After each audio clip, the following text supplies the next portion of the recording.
Mwaka mpya ndo huu hapo unakuja.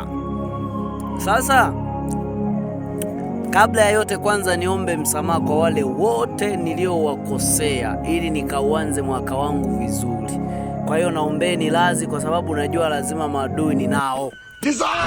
Maana binadamu hata ukifanikiwa tu unajenga wadui nayo, ukifanya vizuri tu unajenga wadui nao.